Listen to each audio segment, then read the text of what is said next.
Itu konsep dari awal saya pegang. Saya bisa menjadi anggota DPRD ini bukan saja faktor dukungan keluarga saja. Artinya kan didukung oleh orang banyak. Nah, kapan sih saya membalas budi mereka yang telah memilih saya? Kalau saya tidak atur waktu sedemikian rupa untuk menjangkau daripada masyarakat itu. Assalamualaikum warahmatullahi wabarakatuh, sahabat Hisdeng. Berjumpa lagi dengan saya Harwan Iskandar dalam perbincangan bincang tokoh pada hari ini, dan alhamdulillah sahabat-sahabat Hisdeng semua, kita pada hari ini mendapat sebuah kehormatan mencuri waktu dari Pak Edward Samsi. Beliau adalah salah satu tokoh Kabupaten Kepahyang yang hari ini adalah menjabat sebagai anggota DPRD Provinsi dari daerah pemilihan Kabupaten Kepahyang. Ini apa kabarnya nih, Pak? Alhamdulillah sehat ya. Alhamdulillah ya. Menarik dengan beliau ini, mungkin perbincangan kita pada hari ini. Beliau ini merupakan anggota DPRD yang sudah 4 periode, Pak ya? 4 periode. 3 periode di Kabupaten Kepahyang. 3 periode di Kabupaten Kepahyang. Dan sekarang masuk periode keempat di Provinsi Bengkulu. Alhamdulillah beliau ini luar biasa. Dan mungkin kita pada hari ini ingin sedikit ngobrol dengan beliau terkait dengan ini apa nih tipsnya nih. Ini apa kunci suksesnya nih. Kunci sukses kok bisa menjadi 4 kali anggota DPRD di Kabupaten Kepahyang, 3 kali, 3 periode. Kalau tidak salah tahun 2004 itu ya. 2004 pertama itu, Pak ya. Kemudian kemarin di pemilu 2019 ke Provinsi Bengkulu. Nah, apa yang menjadi rahasianya lah kira-kira begini? Terima kasih, Wan, luar biasa ya. Alhamdulillah ya pemirsa, ya kita didatangi oleh kepala desa yaitu Pak Irwan Iskandar. Siapa yang nggak kenal dengan Irwan Iskandar ini? Orang semua kenal. Konsepnya luar biasa. Bagaimana dia membawa desa, misalnya desa Batu Ampar ini menjadi desa nominasi ya, desa pariwisata ya, Wan ya. 100 ya, masuk 100 besar kan? Desa wisata. Artinya kan nominasi yang terbaik lah, katakanlah seperti itu. Ini luar biasa. Nah, mudah-mudahan ke depan lebih meningkat lagi. Dan saya terima kasih sebagai tuan rumah. Terima kasih atas kunjungannya. Nah, terkait apa yang disampaikan tadi, ya sebenarnya tidak ada pakai kunci-kunci, Wan. Yang penting kan kita ini dekat dengan masyarakat, Ketika misalnya kita dibutuhkan masyarakat, baik ketika mereka suka maupun duka, kita hadir di tengah-tengah mereka. Ya, misalnya ketika suka, misalnya ya kita berbaur lah dengan kawan-kawan. Nah, ketika dia juga menghadapi musibah, ya kita merasa lah. Ikut merasa musibahnya juga, katakanlah seperti itu, dengan hadir dan beri dorongan moral kepada mereka. Itu saja sebenarnya yang kita lakukan. Nah, di samping itu juga ya tentunya kita mengikuti kegiatan-kegiatan yang lain, misalnya kepemudaan. Nah, termasuk ini kegiatan sosial lainnya juga kita ikut. Seperti itulah kira-kira konsep yang kita lakukan hari ini ya. Nah, terus kan begini nih, persoalannya kan ada banyak orang nih. Ada banyak orang misalnya kan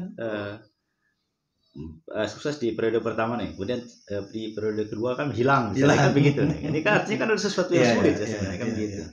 Kelihatannya kan gampang. Nah, tapi sebenarnya bukan gampang kan begitu. Nah, kira-kira Pak Edward Samsi untuk bisa melakukan apa yang tadi disebut dengan hadir di tengah-tengah masyarakat itu, nah itu seperti apa itu? Ya betul ya, Wan. Awalnya kita ceritakan dulu lah ya. Awalnya kita terpilih itu pada tahun 2004, 2009 itu periode yang pertama. Terus periode kedua 2009, 2014. Periode keduanya ketiganya 2014, 2019. Lalu periode berikutnya sebenarnya tidak ada keinginan saya ini ke Provinsi Bengkulu, jujur Wan ya, tidak ada. Saya pikirkan kalaupun saya nanti melangkah ke Bengkulu, tentunya kesibukan lebih banyak di Bengkulu. Akhirnya selama ini kegiatan kita di masyarakat bisa tinggal kan gitu. Jadi persepsi saya pada saat itu seperti itu. Nah, tapi karena memang kebijakan partai tidak membolehkan sampai 4 kali, nah secara tidak langsung yang mendorong saya untuk ke provinsi. Dan alhamdulillah ya apa yang kita lakukan tadi ya seperti membaur dengan masyarakat ketika suka maupun duka.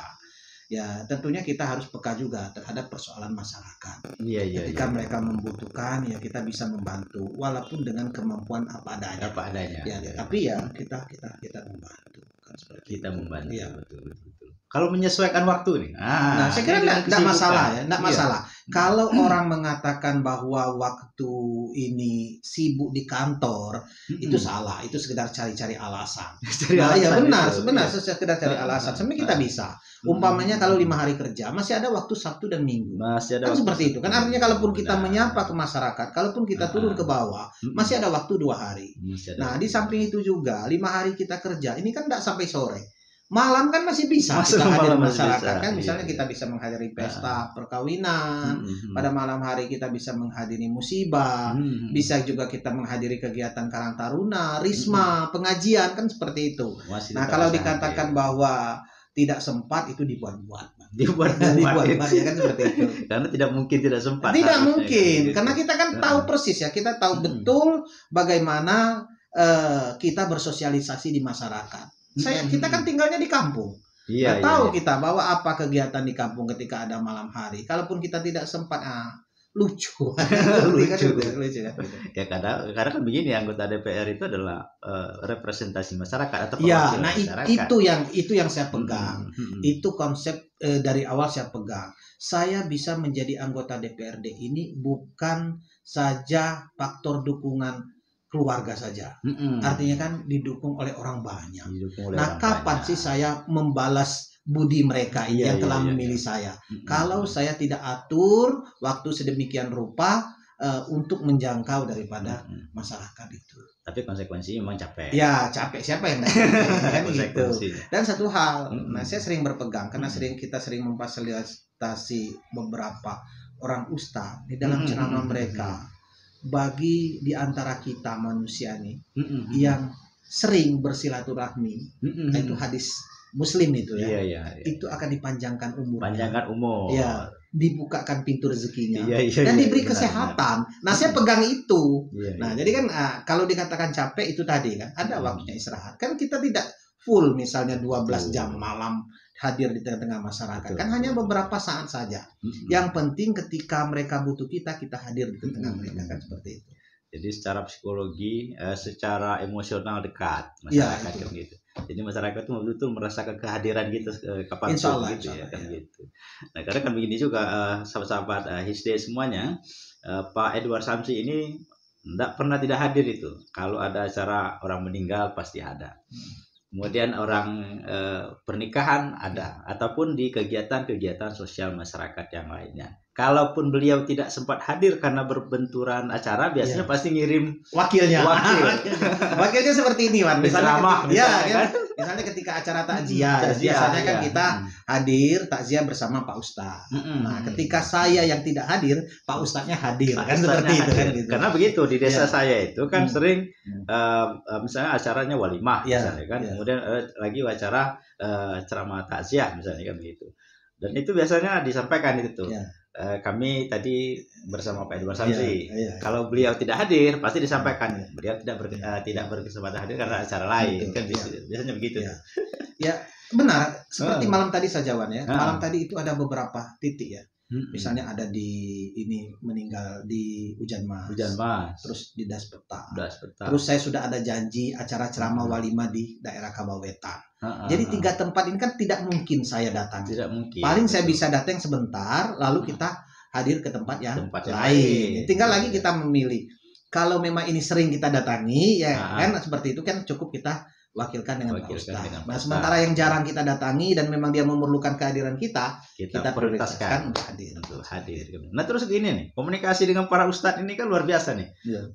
Hampir tidak ada ustadz yang tidak dekat dan tidak kenal dengan Pak Edward Samsi. Ini seperti apa nih, Pak? Ya, saya kira ya sebenarnya apa yang kita lakukan ini bukan ketika kita jadi dewan ini, Pak Irwan ya, bukan ketika kita jadi dewan. Kita lakukan komunikasi dan kita fasilitasi Pak Ustadz ini dari tahun 2002. Dari tahun 2002. Sebelum menjadi anggota DPRD. Karena terus terang, karena pada saat itu kita melihat kebutuhan masyarakat. Kalau dulu kan di daerah desa kita untuk menghubungi dan menghadirkan ustadz pada acara seperti walimah dan takziah ini harus datang ke rumah ustadz dulu. Memastikan Pak Ustadz itu bisa atau tidak hadir di acara takziah misalnya. Nah, itu yang pertama. Terus kemudian ketika acaranya nanti akan dilaksanakan, itu harus dijemput lagi. Harus dijemput lagi. Nah, dijemput lagi. Jadi artinya sudah berapa waktu yang harus disediakan oleh mereka yang membutuhkan ustadz tadi. Nah, dengan melihat seperti itu kita beri kemudahan. Iya. Ya, yang penting komunikasikan. Kalau butuh biar kita yang bawa. Kita jemput Pak Ustadz, kita sampaikan, transportnya kita berikan Pak Ustadz, dan kita tidak bebani kepada pemilik rumah atau misalnya kepada ahli musibah ataupun ahli rumahnya, kita fasilitasi. Nah, lalu sebenarnya kedekatan kita dengan Pak Ustadz, komunikasi itu tadi karena sudah lama, akhirnya ya jadi dekat. Jadi dekat. Ya kan, gitu kan. Iya, sering. Kan? Ya, ada beberapa Ustadz itu yang dulunya pada tahun 2002 itu masih ini ya, masih lajang ya, belum berkeluarga kan, seperti bahkan itu. Masih ada yang mahasiswa. Masih mahasiswa. Ada kan mungkin temannya Erwan kan. Ada yang mahasiswa. Nah, sekarang sudah berkeluarga dan sudah punya anak dan punya jabatan juga. Nah, jadi karena hubungan ini sudah dari lama ya, sampai sekarang saya kira ya tetap akrab. Dan mereka banyak membantu kita.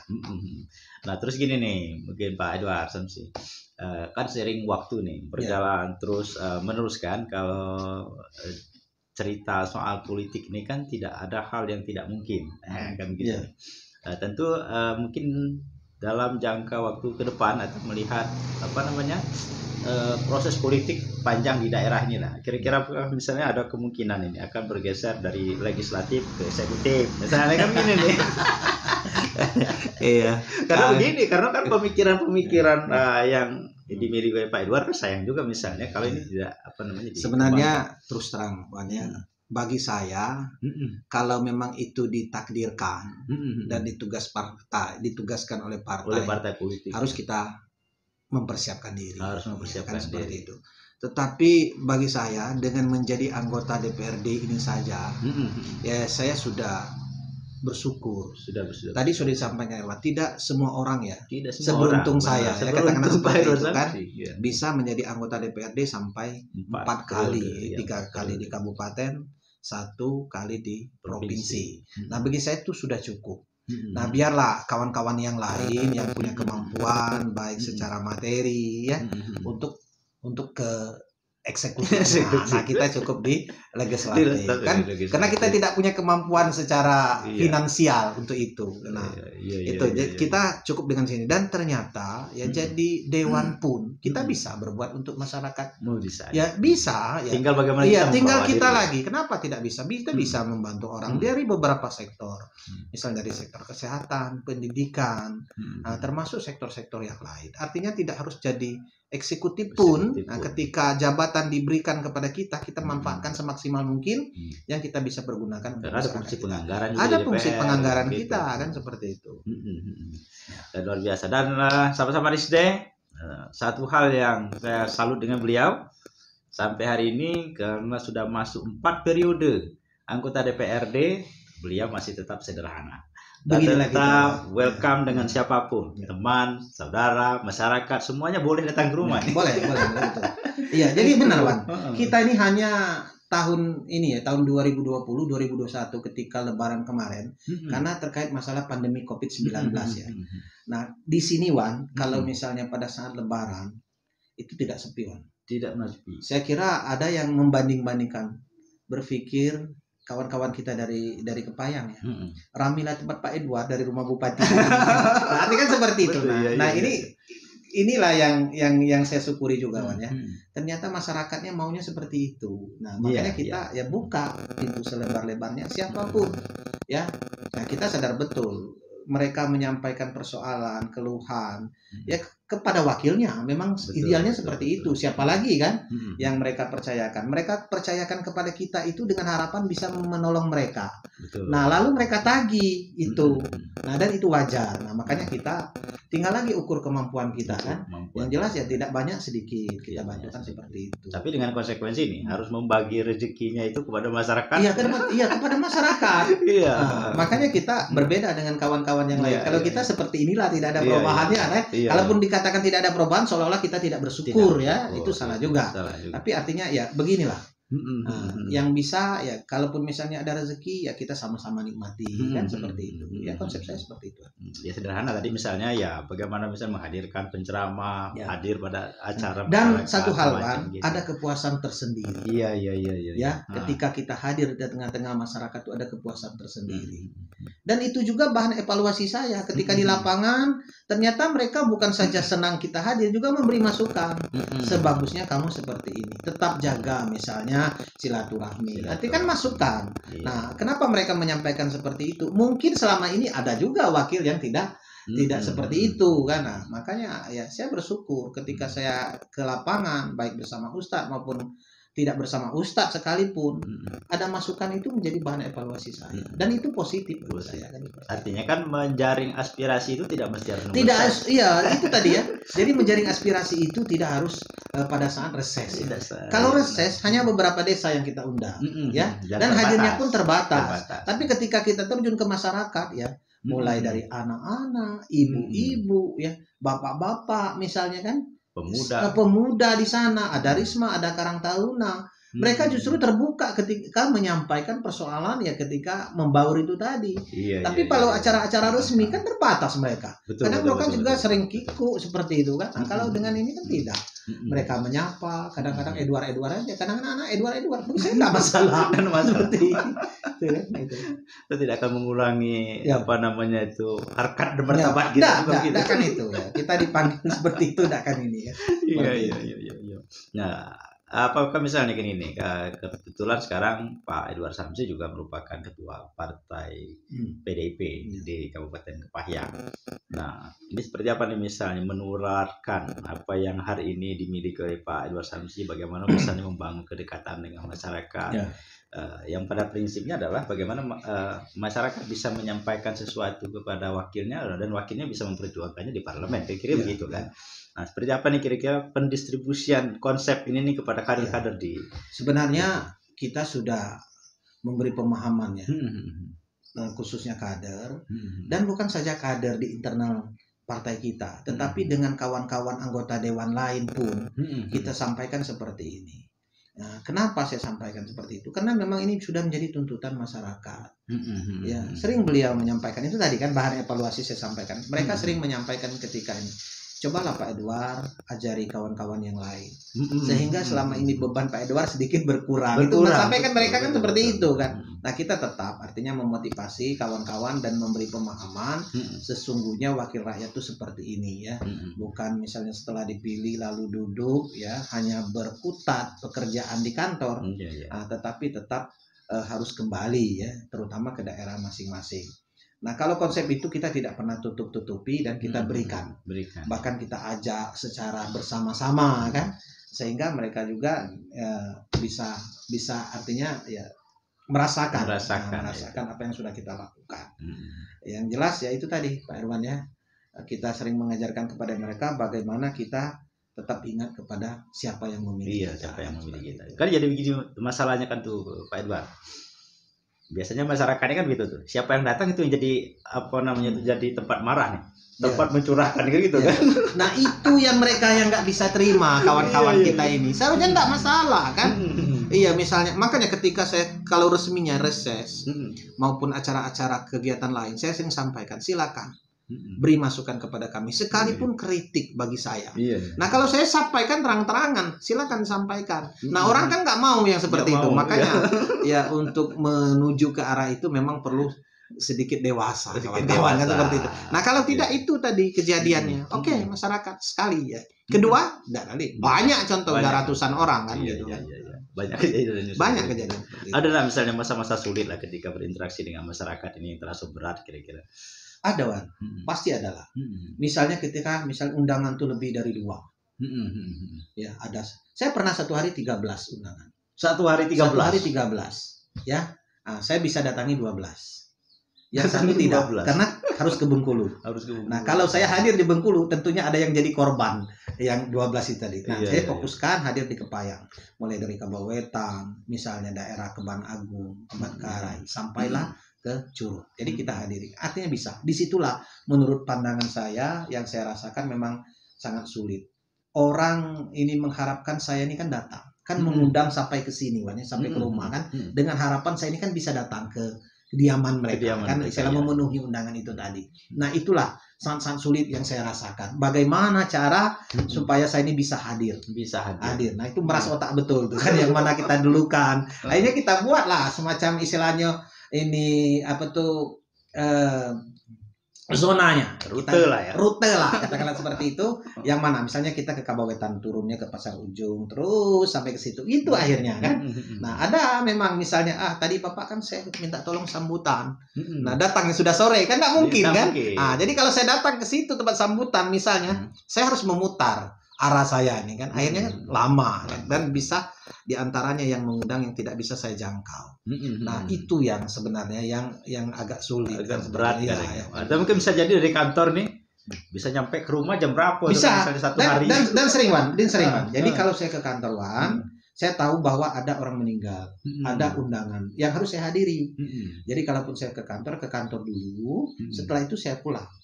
Nah pulang belum ke rumah langsung jadi tuh mampir saya di mana lah saya sempat kenal. Kalaupun misalnya mampir di masjid, saya ganti di masjid. Kalau ada rumah saudara misalnya di Daspeta, ya kita mampir di Daspeta untuk menjangkau. Jadi tidak harus pulang. Kalau saya harus pulang ke rumah langsung dari kantor, makan waktu lagi. Jadi tidak bisa menjangkau undangan itu. Iya. Luar biasa. Jadi sahabat-sahabat SD, saya pikir kita perlu banyak belajar dari Pak Edward Samsi ini tentang bagaimana beliau bisa membangun kedekatan dengan masyarakat, bisa dekat dengan masyarakat, bisa merasakan sebenarnya apa yang dirasakan oleh masyarakat. Kan begitu tuh. Dan tidak perlu takut sebenarnya pada masyarakat. Jangan justru masyarakat tuh menanti kehadiran kita ya sebenarnya kan. Masyarakat tuh tidak melulu, mungkin ada sebagian kawan-kawan takut kalau dia minta uang masyarakat itu seperti itu sebenarnya kadang-kadang nih yang menyebabkan ditakut. Sebenarnya enggak, kadang-kadang kasih rezeki. Ada dia minta datang ke tempat kami udah acara terus dioleh-olehin pisang kan ada sayuran kan seperti itu.